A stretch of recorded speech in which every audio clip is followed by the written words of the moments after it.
એ આ મધ્યમાં જે છે એ સુભદ્રાજીનો રથ બંને ભાઈઓ એમને સુરક્ષિત રાખીને એ નગરયાત્રા કરાવવા નીકળતા હોય છે. જી, કારણ કે એવામાં એવી પણ વાત છે કે સુભદ્રાજીએ જીત પકડી હતી કે ભાઈ મારે પણ આવવું છે, એટલે એ જીત, કારણ કે આપણે કહીએ છીએ ને કે બહેનની તો જીદ આપણે પૂરી કરવી જ પડે, એ પછી ભગવાન હોય કે સામાન્ય માણસ હોય, તો એ જીદ પણ ભગવાને પૂરી કરી હતી અને એમણે કહ્યું હતું કે હું તમને મારી સાથે લઈ જઈશ, એટલે કે મારી બેનડીને હું મારી સાથે લઈ જઈશ, પરંતુ એ સુરક્ષા સાથે જ લઈ જઈશ. અને એટલા માટે જ આપ જુઓ છો કે જે રથ હોય છે સુભદ્રાજીનો, અને એ રથ મધ્યમાં હોય છે, કારણ કે બહેનની સુરક્ષા કરવી એ ભાઈનો ફરજ છે, અને એ ફરજ અહીંયા અદા થતો હોય. એટલે જે પણ ભાઈઓ પણ આ જોઈ રહ્યા છે એ પણ જોઈ લો કે ભગવાન જો તેમની બહેનની રક્ષા કરતા હોય તો પછી આપણે તો માણસ છીએ, આપણે પણ આપણી બહેનોની રક્ષા કરવી જોઈએ.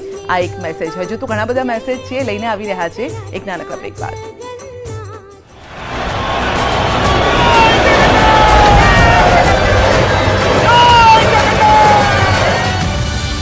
આજે અમે શોધી રહ્યાનું આયોજન પણ ચાલુ છે. આ રીતે આખો આપના આજના દિવસનું આ નેત્રોત્સવ વિધિને અમાવસ્યાના ભગવાનના દર્શનનું એ રહેલું છે. આવતીકાલે ભગવાનના સવારે મંગળા બાદ ભગવાનને સોના વેશના દર્શન ધરાવવામાં આવશે. ત્યારબાદ ગજરાજોની પૂજા કરવામાં આવશે. ત્યારબાદ રથને વિધિપૂર્વક રથની જે પૂજા કરાવી અને નિજ મંદિરમાં ભગવાનના ત્રણેય રથ લાવવામાં આવશે. એમની વિધિ પૂજન અર્ચન કરવામાં આવશે અને અનેક મહાનુભાવો સંસ્થાઓ દ્વારા જેવી રીતે કે મુખ્યમંત્રી પણ પધારતા હોય છે, એવો કાલનો આખો દિવસ રહેશે. કોઈ પણ સારો પ્રસંગ હોય ત્યારે ખાસ કરીને બ્રાહ્મણને જમાડવું જોઈએ, તેવું ખાસ કરીને આપણી સંસ્કૃતિ વાત છે. અને આવી ધાર્મિક સંસ્કૃતિની સાથે જ્યારે વાત હોય આ માસની અને જગન્નાથ મંદિરના નેત્રોત્સવ વિધિની, ત્યારે આપ જોઈ રહ્યા છો મોટી સંખ્યાની અંદર સાધુ સંતો છે, તેઓ ખાસ કરીને જમી રહ્યા છે અને ભંડારાનું વિશેષ પ્રકારે આજના દિવસે આયોજન કરવામાં આવ્યું છે. આજે અમાસનો અવસર અને તેની સાથે નેત્રોત્સવ વિધિ છે, ત્યારે આ નેત્રોત્સવ વિધિ દરમિયાન ગુજરાતભરના સાધુ સંતો જગન્નાથ મંદિર આવતા હોય છે અને તેમને ખાસ કરીને જમાડવામાં આવતા હોય છે. મારી સાથે મહામંડલેશ્વર મનોહરદાસજી મહારાજ છે, તેમની સાથે વાત કરીશું, જેઓ વૈષ્ણવ સંપ્રાપ્ત તરીકે પણ ઓળખાય છે. મહારાજ, શું કહેશો, આ પરંપરા ક્યારથી શરૂઆત કરવામાં આવી? પરંપરા સ્વામી શ્રી નરસિંહદાસજી મહારાજ અયોધ્યાથી આવ્યા હતા ત્યારે અદ્ભુત બિહારી એ સમયે સાબરમતી में खूब ધંધુકાર જલ વહેતો હતો. આ એમને એ પવિત્ર ભૂમિ એમને સંકેત આપેલો, અહીં બેસીને તપ કરેલો અને ભગવાન શ્રી જગન્નાથ ભગવાનની પધરાવણી કરાવી, એમની પ્રતિષ્ઠા કરી. ત્યારથી આ પરંપરા ચાલતી આવે છે કે રથયાત્રાનો ભવ્ય ઓર દિવ્ય રથયાત્રા મનાવવા મેં મહારાજે શરૂ કર્યું હતું. ત્યારથી સદૈવ આ પરંપરા ચાલતી આવે છે. શ્રી આ પરંપરામાં શ્રી સ્વામી શ્રી રામ શોભાદાસજી મહારાજ, રામ હર્ષદાસજી મહારાજ, સ્વામી શ્રી રામેશ્વરદાસજી મહારાજ, વર્તમાન ગાદીપતિ સ્વામી શ્રી દિલીપદાસજી મહારાજ, મેનેજિંગ ટ્રસ્ટી શ્રી મહેન્દ્રભાઈ ઝા સાહેબ, એમની સુંદર વ્યવસ્થા અલૌકિક છે, દિન પ્રતિ ઓર વધારી છે. અમે ભારત વર્ષના સાધુ સંતો આવે છે, ભારત વર્ષના હરિભક્તો પણ આ દિવ્ય રથયાત્રાના દર્શન કરવા આવે છે. વિશેષતા એ છે કે એમને દૂધ પાક માલપુઆ ખવડાવીને ઓર વસ્ત્ર આપે છે ઓર દક્ષિણા આપે છે. જ્યાં જ્યાંથી સંતો આવ્યા હોય છે ને માર્ગ ભાડો પણ આપે છે. શું કહેશો મહારાજ, આજે ઓડિશાની પુરીમાં પણ જગન્નાથની રથયાત્રા નીકળતી હોય છે ને અમદાવાદની પણ આ રથયાત્રા ખૂબ જ ફેમસ છે, ખૂબ જ પ્રખ્યાત છે, તો આજના દિવસ માટે બંને જગ્યાએ રથયાત્રા નીકળતી હોય છે. અમાસના દિવસે નેત્રોત્સવ વિધિમાં સામંજસ્ય શું છે? જગન્નાથપુરી उड़ीसा में तो આજથી હજારો વર્ષોથી રથયાત્રા નીકળે છે. જગન્નાથપુરીની રથયાત્રા પછી દિવ્ય और भव्य जो रथयात्रा હોય તો ગુજરાત પ્રદેશમાં. દુનિયામાં વધતા જળવાયુ પરિવર્તન માટે એક દેશ એક સાથે મળીને ભરશે પગલું. જાણો કેવી રીતે એક અરબ હાથોમાં છે દુનિયાની તકદીર, જે લક્ષ્ય એક નવું ભવિષ્ય.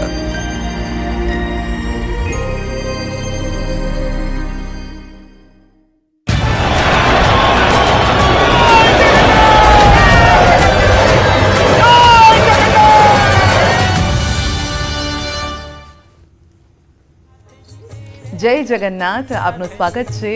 અને નગરચર્યાએ નીકળેલા જગતના નાથના દર્શન કરવા માટે સૌ કોઈ આતુર છે. સવારે વહેલા ઉઠી અને ઘરની બહાર નીકળી ગયા છે, ને જ્યાંથી આ રથ આગળ વધી રહ્યા છે તો તેમનું ફૂલડાથી સ્વાગત કરવામાં આવી રહ્યું છે. અને નગરજનો તેમની એક ઝલક માટે પણ અત્યારે તેઓ આતુર બન્યા છે. અને ગજરાજ આપ જોઈ શકો છો કે ઘરમાં આપણે કોઈ પણ શુભ કાર્ય કરતા હોય તો પહેલા યાદ કરવામાં આવે છે ગણેશજીને. અને આપ જોઈ શકો છો કે આ ગજરાજ પણ ગણેશજીનું જે સ્વરૂપ છે. હર્ષવર્ધનજી, ગજરાજ પણ આગળ વધી રહ્યા છે અને આ ગજરાજોના પણ એક એક નામ છે. અને કેટલા સમયથી લગભગ 2 દાયકાથી તેઓ આ રથયાત્રાની શોભા તો વધારી રહ્યા છે, સાથે જ એક સુરક્ષાનું પણ કામ કરી રહ્યા છે અને શુભ સંદેશ પણ આપી રહ્યા છે. જી બિલકુલ, આપ જોશો તો જ્યારે પણ પહેલાના જમાનામાં એ રાજાઓ નગરયાત્રા પર નીકળતા હતા તો તે લોકો પોતાના સૈન્ય અને હાથી, ઘોડા વગેરે સહિત એ બહાર નીકળતા હતા. અને તેમાં સૌ પ્રથમ જે છે તેમનું સૈન્ય તેમજ ગજરાજ નીકળતા હતા, કેમ કે ગજરાજ એ ભગવાન ગણેશજીનું સ્વરૂપ છે. અને ભગવાન ગણેશજી એમને તો વરદાન સ્વયં તેમના પિતાશ્રી આપેલું છે કે કોઈ પણ કાર્યમાં સૌ પ્રથમ આપે રહેવાનું છે અને સૌ પ્રથમ પૂજા પણ ગણેશજીની છે. તેથી જ ગજરાજજી જે છે એ સૌ પ્રથમ આગળ નીકળી ગયા છે. અને આજે તો આપ જોશો તો જગન્નાથજી જે છે સ્વયં પોતે મંદિરની બહાર નીકળીને પ્રભુ અને ભક્તોને દર્શન આપી રહ્યા છે. તો આ તો રાજા નહીં, રાજાધિરાજ છે. એવું કહેવામાં આવે છે કે જગતના નાથ એટલે જ જગન્નાથ, અને સમસ્ત બ્રહ્માંડના જે રાજા છે તે અત્યારે નગરયાત્રામાં નીકળી રહ્યા છે. અને તેટલે જ એમની શોભાયાત્રામાં એ ગજરાજજી સૌ પ્રથમ આવી રહ્યા છે. બિલકુલ, તો જે રથ આગળ વધ્યા છે ત્યારબાદ ગજરાજ પણ હવે મંદિર પરિસરથી તે પણ આગળ વધી રહ્યા છે. અને જે રથ છે એના પણ અલગ અલગ નામ છે. એટલે ભગવાન જેમાં સવાર થઈને આગળ નીકળે છે તેના પણ નામ છે. કારણ કે આપણે પણ જોઈએ છીએ કે આપણે પણ જે ગાડી આપણા ઘરમાં હોય છે, વાહન આપણા ઘરમાં હોય છે, તો એનું પણ એક નામ હોય છે. તો એમાં રથના પણ નામ છે. અને બલભદ્રજીના રથનું નામ તાલધ્વજ છે. તો બલભદ્રજીના રથની ધ્વજાને ઉન્ના કહેવાય છે. બલભદ્રજીના રથના દોડાને વાસુકી કહેવાય છે. આપ જુઓ કે એક એક વસ્તુને કેટલું બારીકાઈથી નામકરણ કરવામાં આવ્યું છે. સુભદ્રાજીના રથનું નામ પદ્મધ્વજ છે. સુભદ્રાજીના રથના દોડાનું નામ સ્વર્ણચૂડ છે. અને હવે વાત જો જગન્નાથજીની કરીએ તો જગન્નાથજીના રથનું નામ નંદી ઘોષ છે. અને જગન્નાથજીના રથના દોડાનું નામ શંખચૂડ છે. તો જગન્નાથજીના રથની ધ્વજાને ત્રિલોક્ય વાહિની કહેવામાં આવે છે. આમ જોઈએ તો જગન્નાથજીનો જે રથ હોય છે કહેવાય છે કે સૌથી ઊંચો હોય છે, કારણ કે એ તો જગતના નાથ છે. આમ અલગ અલગ નામકરણનું આપણું કેટલું મહત્વ છે આપણી ભારતીય સંસ્કૃતિમાં. કારણ કે એક બાળક પણ જ્યારે જન્મે તો એના નામકરણની એક સ્પેશિયલ વિધિ કરવામાં આવતી હોય છે. એમ ભગવાન સાથે પણ જોડાયેલી એક એક વસ્તુઓ છે તેનું પણ બારીકાઈથી નામકરણ કરાયેલું છે. બિલકુલ, આપ જોશો તો ત્રણેય ભાઈ બહેનોના જે રથ છે તેમના સુંદર નામ આપવામાં આવ્યા છે. અને જો આપણે વાત કરીએ પ્રભુ જગન્નાથજીની તો તેમના રથને એ 2 નામ તરીકે ઓળખવામાં આવતા હોય છે. પ્રથમ જે છે એ નંદીઘોષ છે અને બીજો જે છે એ ગરુડ ધ્વજ છે. ગરુડ જે છે એ ભગવાન વિષ્ણુનું વાહન છે અને અત્યંત પૂજનીય છે. અને તેથી જ ભગવાન જગન્નાથજીના વાહન અને આજના રથને એ ગરુડ ધ્વજના નામથી પણ ઓળખવામાં આવતા હોય છે. અને આપણી હિન્દુ સંસ્કૃતિમાં તો એ નામનું ખૂબ જ મહત્વ છે. જે આપણે વાત કરી તો આ રથને એટલા જ માટે ગરુડ ધ્વજનું નામ પણ આપવામાં આવ્યું છે. બિલકુલ, આ મંદિરના ઇતિહાસની વાત કરીએ. જગન્નાથજીનું જે આ મંદિર છે લગભગ 450 વર્ષ જૂનો આ ઇતિહાસ છે. સારંગજી દાસજીએ મંદિરની સ્થાપના કરી હતી.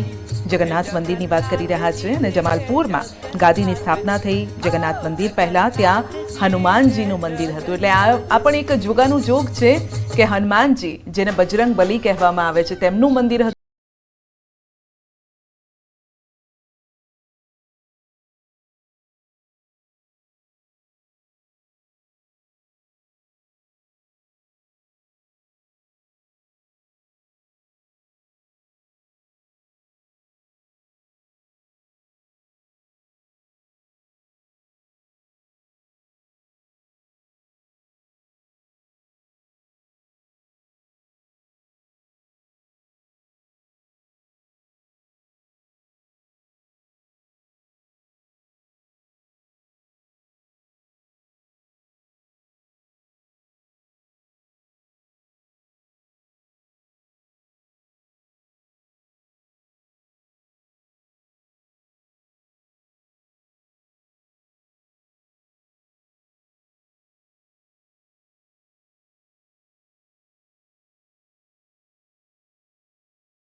જ્યારે જગતનો નગરચર્યા નીકળ્યો ત્યારે તમામ જે ભક્તજનો છે તે રસ્તાઓ ઉપર હોય છે અને માત્ર એક ઝલક લેવા માટે ભગવાન જગન્નાથ તેમના બહેન અને બલદેવજીની એકમાત્ર ઝલક લેવા માટે આતુર જોવા મળતા હોય છે. ત્યારે જ્યારે નગર યાત્રાએ ભગવાન નીકળે છે ત્યારે પહેલો જે પડાવ હોય છે તે જે ખમાસા એટલે મહાનગરપાલિકાની જે મુખ્ય ઓફિસ છે તે હોય છે. ત્યાં તમામ જે 3 રથ છે તેનું સ્વાગત થાય છે. તો સાથે જ જે દિલીપદાસજી મહંત છે એ મહંત દ્વારા પણ તેઓને છે કહી શકાય કે તમામને ઉપેણા આપીને પ્રસાદ આપવામાં આવતો છે. શું લોકો કઈ રીતે ભક્તો જે છે તે હજુ પણ વહેલી સવારથી અહીંયા જોવા મળી રહ્યા છે. અતુલ પર કશું ક્યારના ઊભા છો? અમે લોકો છેલ્લા અડધા કલાકથી અહીંયા ઊભા છીએ ને હું છેલ્લા 20 વર્ષથી ભગવાન જગન્નાથના દર્શન કરવા માટે અમે લોકો અહીંયા આવીએ છીએ. ભક્ત છો એમ ને? હા, જગન્નાથના કોણ ભક્ત ના હોય. શું કેવું છે બેટા, ક્યારની ઊભી છે તું? કોને જોવા આવી છે અહીંયા? જગન્નાથની જન જોવા આવી છે. જો ચૂકી શકાય કે તમામ લોકો ક્યાંથી તમે આવો છો અને કેટલા સમયથી અહીં ઊભા છો જ્યારે ભગવાન જગન્નાથ નીકળવાના છે નગર યાત્રા, એક દર્શન આપવાના છે? અમે સાઉથ બોપલથી આવ્યા છીએ. ઓલમોસ્ટ અમે 1.5 કલાકથી ઊભા છીએ અમે. ઓકે, આ તમામ કિલ્લા બધા લોકો ઊભા છે જોઈ શકાય દ્રશ્યોની અંદર. ક્યાંથી આવો છો તમે? મોટેરા. મોટેરાથી ખાલી માત્ર જોવા માટે? દર્શન કરવા. ઓકે, હવે તમામ જે ભક્તો છે એ ઊભા છે માત્ર ભગવાન જગન્નાથની એક ઝલક લેવા માટે. નગર યાત્રાએ જ્યારે જગતનો નાથ નીકળતો હોય છે ત્યારે તમામનું કહી શકાય નાનાથી માંડીને મોટા તમામ જે લોકો છે તે અહીં પહોંચતા હોય છે ભગવાનની ખાલી એક ઝલક લેવા માટે. જે મહત્વ છે આ યાત્રાનું એ માત્ર કોઈ એક યાત્રા નથી પરંતુ હવે એક ઐતિહાસિક યાત્રા રહી છે. કોમી એકતાનું એક સૌથી મોટો મેસેજ છે આ યાત્રા અહીં આપી રહી છે. અને જે રીતે ભક્તો વહેલી સવારથી જ રસ્તાઓ પર ઊભા હોય છે માત્ર ભગવાનની એક ઝલક લેવા. જોઈ શકે ઝલકો ક્યાંથી આવે છે બેટા? પાલડીથી આવે. દર વર્ષે આવે? કાલ પહેલી વખત આવી છો? દર વર્ષે આવે. ક્યાંથી આવો છો તમે બધા? પાલડીથી.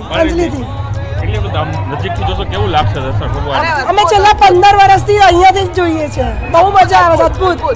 અચ્છા, શું કેવું આપનું? શું કેવું છે? બસ ભગવાન આપણને દર્શન આપવા આવતા હોય તો આપણે સામે ચાલીને એમને અહીંયા આવવું જોઈએ દર્શન કરવા માટે.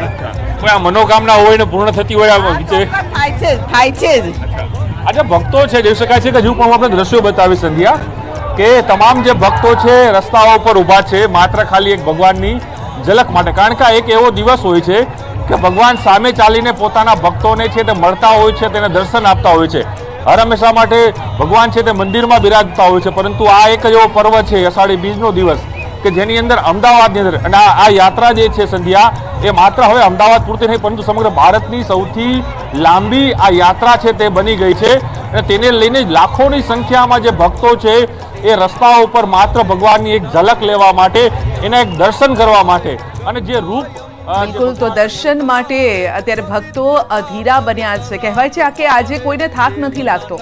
જે દોરડું ખેંચી રહ્યા છે, રથને હંકારી રહ્યા છે, ખલાસી ભાઈઓને પણ થાક નથી લાગતો કે પછી આ રથયાત્રામાં. કારણ કે ઘણા લોકો હર્ષવર્ધનજી એવા હોય છે કે જે મંદિરથી લઈ સરસપુર અને સરસપુરથી જ્યારે રથ પાછા ફરે મંદિર સુધી ત્યાં સુધીની યાત્રા કરતા હોય છે આ રથ સાથે. અને એમાં ઘણા વૃદ્ધો પણ હોય છે, બાળકો પણ હોય છે. અને આ છે ભગવાન પ્રત્યેનો પ્રેમ. તો આજે જ્યારે રથયાત્રાના દિવસે કેટલાય લોકો એ આ 16 કિલોમીટરથી લાંબા રૂટમાં એ લોકો ભગવાનની સાથે સાથે એ ચાલતા હોય છે. પણ એ સમય દરમિયાનમાં એમને બિલકુલ પણ થાક કે કોઈ પણ પ્રકારનો એવો અવરોધ નથી આવતો. કેમ કે પ્રભુના આશીર્વાદ મળતા હોય છે. આપ જોશો તો આપ કોઈ પણ દિવસે ભૂખ્યા નથી રહી શકતા. પણ જ્યારે આપ 11 કરો છો, સવારે પ્રભુના ત્યાં મંદિરમાં જઈને તમે કોઈક માળા કરો છો, પ્રભુનું નામ લો છો, ત્યારબાદ તમે જોશો તો તમને આપોઆપ તમને ભૂખ નથી લાગતી. પ્રભુના ત્યાં આપનું મન જે છે એ ત્યાં જ વળી જાય છે. અને એ જ પ્રભુની શક્તિ છે, એ જ પ્રભુનો પરચો છે કે પ્રભુ સ્વયં ત્યાં આવે છે.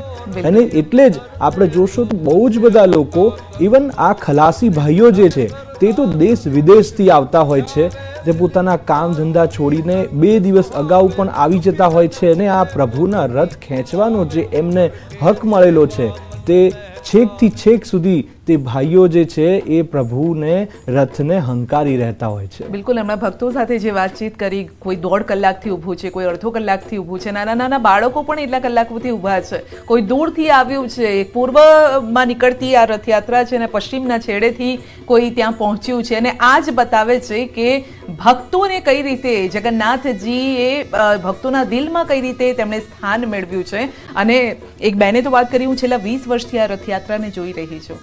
હવે આવું જ્યારે આપણે કહીએ ને ત્યારે આપણા રૂવાડા ઊભા થઈ જાય કે ભગવાન પ્રત્યેનો પ્રેમ કેટલો છે કે દર વર્ષે બીજું બધું જ આપણે ચૂકી જઈએ પણ ભગવાનના દર્શન કરવાનું નથી ચૂકતા. બિલકુલ. અને આપ મંદિરમાં જઈને તો દરેક વખતે ભગવાનના દર્શન અવશ્યથી કરો જ છો, પણ આજનો જે દિવસ છે તે કેટલા બધા પુરાણોમાં જે છે એ ખૂબ જ અગત્યનો બતાવવામાં આવ્યો છે. તેની મહત્વતા પણ ખૂબ જ બતાવવામાં આવી છે. કેમ કે એવું કહેવામાં આવે છે કે જે વ્યક્તિ આજના દિવસે ભગવાન જગન્નાથજીના દર્શન કરે છે તેમનો કોઈ પણ મંત્ર જાપ અથવા તો પ્રભુનું ખાલી સ્મરણ પણ કરે છે તો તેમને પણ આ જીવનના ચક્રમાંથી મુક્તિ મળતી હોય છે.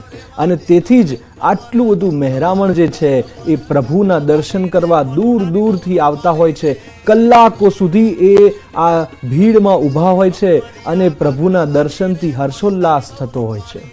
મોટી મોટી આંખે નિહાળી રહ્યા છે